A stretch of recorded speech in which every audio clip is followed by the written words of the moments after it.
الحمد للہ رب العالمین والصلاة والسلام علی سید الانبیاء والمرسلین۔ ناظرین کرام، آج ہم سیرت مصطفیٰ صلی اللہ تعالیٰ علیہ وآلہ وسلم ایپیسوڈ لے کے آ رہے ہیں، جس میں آپ سیرت مصطفیٰ کے متعلق بہت سی یونیک قسم کی معلومات آپ کو سننے اور جاننے میں ملے گی۔ آئیے آج ہم پہلا ایپیسوڈ شروع کرتے ہیں، جس کے اندر ملک عرب کے حالات حضور صلی اللہ تعالیٰ علیہ وآلہ وسلم کی آمد سے پہلے کیسے تھے، نیز خاتم النبیین صلی اللہ تعالیٰ علیہ وآلہ وسلم کو عرب ہی میں کیوں بھیجا گیا اور اس کے جغرافیائی حالات کیسے تھے، اس کا ملک عرب کا خد و کال کیسا تھا، زمین کیسی تھی، جغرافی نظام کیسا تھا، کون کون سے اس کو سلطنتیں لگی ہوئی تھی اور کون کون سے سمندری ساحلی علاقے اس کے ساتھ ملے ہوئے تھے، یہ سارا جغرافی نظام بھی انشاءاللہ الکریم اس ویڈیو میں ہم آپ کو بیان کریں گے اور آپ اس ویڈیو میں آپ اس چیز کو جانیں گے۔ ویڈیو کو آخر تک لازمی دیکھیے، ہمارے ساتھ بنے رہیے۔ آئیے بلا تاخیر ہم ویڈیو کی جانب بڑھتے ہیں۔ چنانچہ ملک عرب جو ہے یہ براعظم ایشیا کے جنوب میں واقع ہے، چونکہ اس ملک کی 3 طرف سے سمندر ہے اور چوتھی طرف سے دریائے فرات نے اس کو جزیرے کے طور پر گھیر رکھا ہے، اسی لیے اس ملک کو جزیرۃ العرب کہتے ہیں۔ اس کے شمال میں شام اور عراق، مغرب میں بحر احمر جس کو بحیرہ قلزم جو مکہ معظمہ سے بجانب مغرب تقریباً 77 کلومیٹر کے فاصلے پر واقع ہے، اور جنوب میں بحر ہند، مشرق میں خلیج عمان اور خلیج فارس ہیں۔ اس ملک میں قابل زراعت زمین جو ہے وہ کم ہے، اس کے اکثر حصہ پہاڑوں اور ریگستان پر مشتمل ہے۔ علماء جغرافیہ نے زمین کی طبعی ساخت کے لحاظ سے اس ملک کو 8 حصوں میں تقسیم کیا ہے۔ Number 1 Hijaz, number 2 Yemen, number 3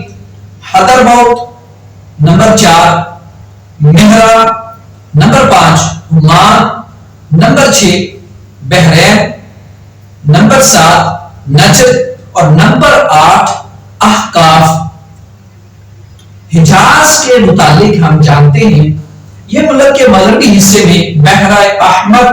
کے ساحل کے قریب واقع ہے۔ حجاز سے ملے ہوئے ساحل سمندر کو جو نشیب میں واقع ہے اسے تہامہ یا غور یعنی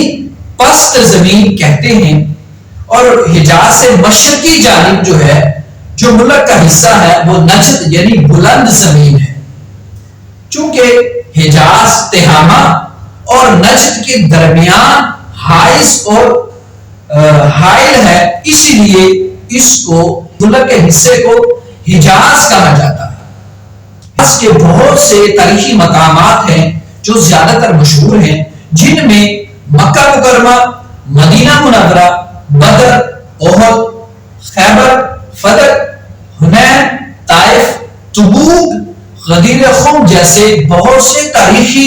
جو مقامات مشہور یہ شامل ہیں۔ شعیب علیہ السلام کا شہر مدین جو تبوک کے محاذ میں بحر احمر کے ساحل پر واقع ہے، مقام حجر میں وادی قرا ہے، وہاں اب تک عذاب سے قوم سمود کی الٹ پلٹ کر دے جانے والی بستیوں کے آثار پائے جاتے ہیں۔ طائف حجاز مقدس میں سب سے زیادہ سرد اور سرسبز مقام ہے، یہاں کے میوے بہت زیادہ مشہور ہیں۔ جبل ابی قبیس اور مغرب میں جبل کاکان کے 2 بڑے بڑے پہاڑوں کے درمیان واقع مکہ مکرمہ ہے۔ اس کے چاروں طرف چھوٹی چھوٹی پہاڑیوں اور ریتلے میدانوں کا سلسلہ دور دور تک پھیلا ہوا ہے۔ اسی شہر میں حضور خاتم النبیین صلی اللہ تعالی علیہ وآلہ وسلم کی ولادت باسعادت ہوتی ہے۔ اسی شہر اور اس کے اطراف میں مشہور مقامات بھی واقع ہیں، جیسا کہ کعبہ معظمہ، صفا مروہ، مینا، مزدلفہ، عرفات، غار حرا، غار ثور، جبل تنعیم اور جیرانہ جیسے مشہور مقام بھی شامل ہیں۔ مکہ مکرمہ کی بندرگاہ اور ہوائی اڈہ چونکہ جدہ ہے، جو تقریباً 54 کلومیٹر سے کچھ زائد کے فاصلے پر بحیرہ کلثم کے ساحل پر واقع ہے۔ مکہ مکرمہ میں ہر سال ذوالحجہ کے مہینے میں تمام دنیا کے لاکھوں مسلمان بحری، ہوائی اور خشکی کے راستوں سے حج کے لیے آتے ہیں۔ مکہ مکرمہ سے تقریباً 320 کلومیٹر کے فاصلے پر مدینہ منورہ عاشقوں کی بستی ہے، جہاں مکہ مکرمہ سے ہجرت فرما کر ہمارے پیارے آقا مدینے والے مصطفیٰ صلی اللہ تعالی علیہ وآلہ وسلم تشریف لائے تھے اور 10 برس تک مقیم رہ کر اسلام کی تبلیغ فرماتے رہے۔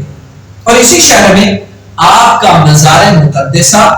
جو مسجد نبوی میں گنبد خضرا کے نام سے مشہور ہے، مدینہ منورہ سے تقریباً 4.5 کلومیٹر جانب شمال کو احد کا پہاڑ ہے، جہاں حق و باطل کی مشہور لڑائی جنگ احد لڑی گئی۔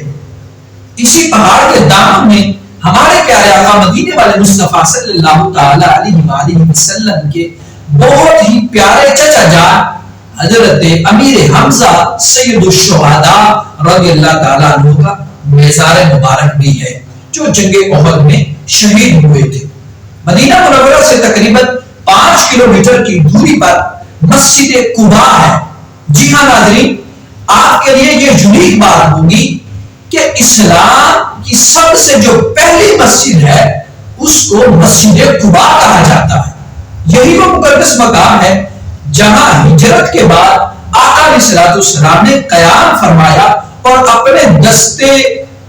مبارک سے اس مسجد کو تعمیر فرمایا، اور اس کے بعد مدینہ منورہ زاد اللہ شرف و تعظیمہ میں تشریف لے گئے اور وہاں مسجد نبوی کی تعمیر کا سلسلہ شروع ہوا۔ مدینہ منورہ کی جو بندرگاہ ہے وہ ینبع ہے، جو مدینہ منورہ سے 170 کلومیٹر کے فاصلے پر بحیرہ کلثم کے ساحل پہ واقع ہے۔ اب ناظرین، اہم سوال یہ ہے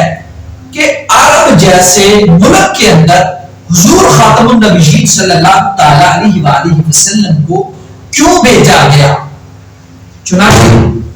اگر ہم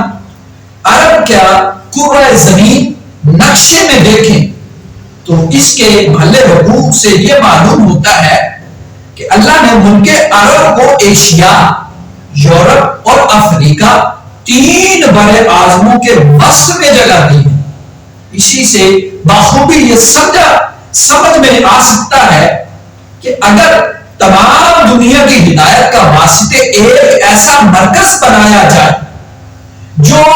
پوری دنیا کی رہنمائی کرے تو وہ آپ اس کی جگہ کا انتخاب اگر کرنا چاہیں گے تو وہ ملک عرب ہی بنتا ہے۔ اسی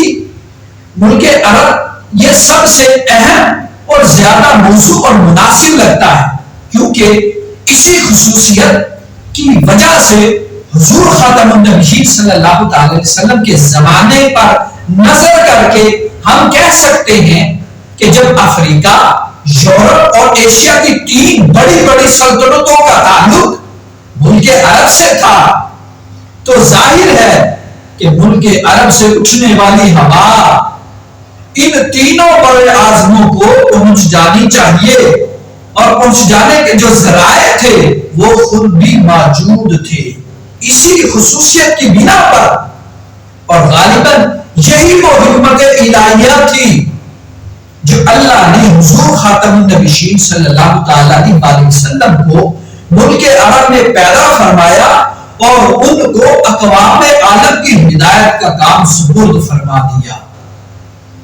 حضور خاتم النبیین صلی اللہ تعالیٰ علیہ وسلم کی ولادت مبارکہ کے وقت ملک عرب کے سیاسی حالات کا یہ حال تھا کہ جنوبی حصے پر سلطنت حبشہ اور مشرقی حصے پر سلطنت فارس کا قبضہ اور شمالی ٹکڑا پر سلطنت روم کا مشرقی شام سلطنت قسطنطنیہ کے زیر اثر تھا۔ اندرون ملک بازوں ملک عرب اپنے آپ کو آزاد خیال کر رہا تھا، لیکن اس پر قبضہ کرنے کے لیے ہر طرف سے بڑی بڑی سلطنتوں نے زور لگا رکھا تھا کہ ہم ملک عرب پر قابض ہو جائیں، قبضہ کر لیں۔ لیکن در حقیقت ان سلطنتوں کا باہمی رقابتوں ہی کے طفیل میں ملک عرب آزادی کی نعمت سے بہرہ تھا۔ ناظرین کرام، ملک عرب کے حالات بدتر بلکہ بدترین تھے۔ بت پرستی نے ان کے دل و دماغ پر قبضہ کر لیا اور جو فطرتی چیزیں ہیں جیسا کہ درخت، پتھر، پانی، چاند، سورج، آگ، یہ تمام چیزوں کو ملک عرب کے رہنے والے باسیوں نے ان کو اپنا معبود حقیقی یعنی خدا سمجھ لیا اور ان کی عبادت میں مصروف عمل ہو گئے۔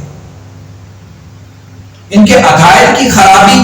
بہت سی تھی، ان کے افعال اعمال بہت خراب تھے، جیسا کہ قتل کرنا، رہزنی، شراب نوشی، حرام کاری، عورتوں پر گناہ کرنا، زندہ بچیوں کو درگور کر دینا اور فحاشی کرنا، بدگوئی کرنا۔ کون سا ایسا برائی نہیں تھی جو ان کے اندر پائی جاتی؟ ساری جتنے بھی افعال و اعمال ان کے اندر بد تھے،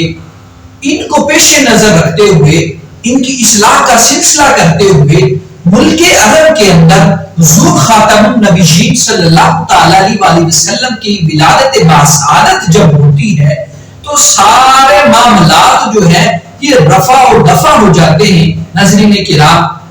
انشاءاللہ ہمارے آنے والے نیکسٹ ایپیسوڈ میں ہم جو ہے وہ مزید حضرت ابراہیم علیہ السلام، حضرت اسماعیل علیہ السلام کی اولاد اور عرب کے جو حالات تھے، واقعات تھے، انشاءاللہ اس پر ہم تفصیلی نظر ڈالیں۔ اللہ تعالیٰ اس ہمارے کام کو قبول و منظور فرمائے، آمین۔